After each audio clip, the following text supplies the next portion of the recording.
Hello, good afternoon and welcome. I'm very pleased to be joined by Tudor Constantinescu, who is the Principal Advisor to the Director of Energy at the EC Commission. So welcome, Tudor. Thank you for joining me. Thank you. Thank you very much for inviting me and to be part of this huge event. Yeah. So the EC Commission has obviously been hard at work. You've laid down a whole series of legislation and regulation to help kickstart the market.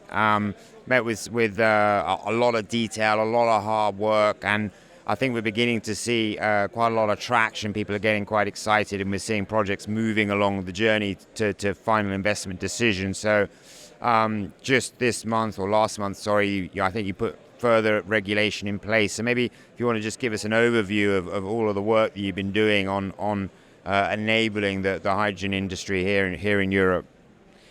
Yeah, indeed. Look, actually, with the Green Deal already, some of the first communications came were on energy system integration and then on hydrogen with concrete targets for 2030. And subsequently, I have to say, we identified 20 lines of action in order to create the demand, ensure the supply of hydrogen and renewable hydrogen to Europe, developing the infrastructure, the storage, and ensuring that we have the proper regulation framework in place.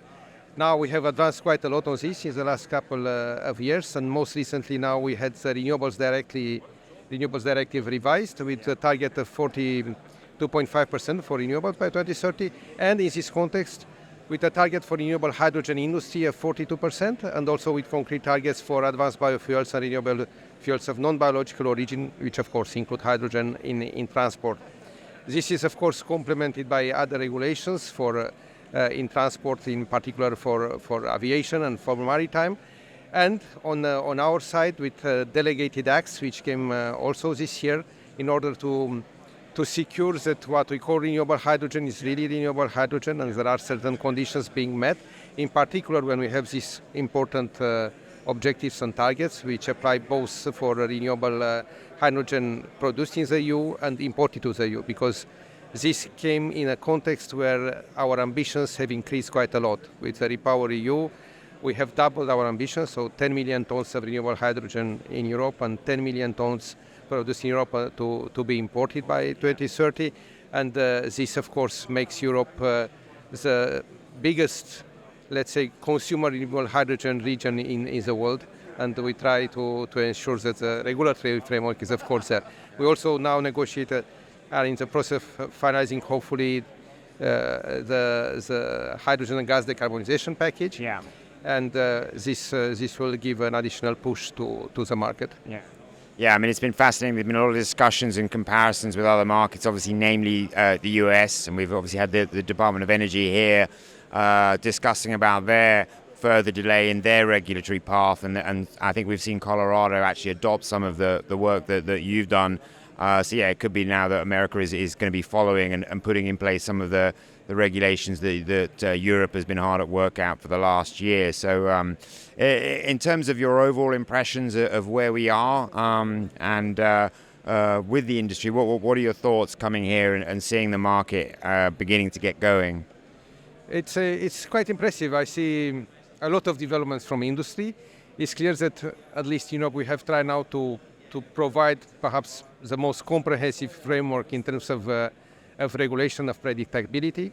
And we also try to continue to support, of course, innovation and research, which is still very important, while at the same time facilitating other aspects which are so much necessary, like permitting, both for renewables and for the hydrogen installations, because at the end of the day, this is essential in order to have the projects realized in time and to be able to deliver on what we have in the context of Repower, but also with the targets we have established for 2030 in general. Yes. Well, yeah, many thanks. I mean, it's been great to have you here. I know it's a very busy schedule that you've got, and you're hard at work. But thanks a lot for taking the time out to come and speak at World Hydrogen Week, and we look forward to help accelerate the clean hydrogen projects across Europe. So many thanks, Tudor.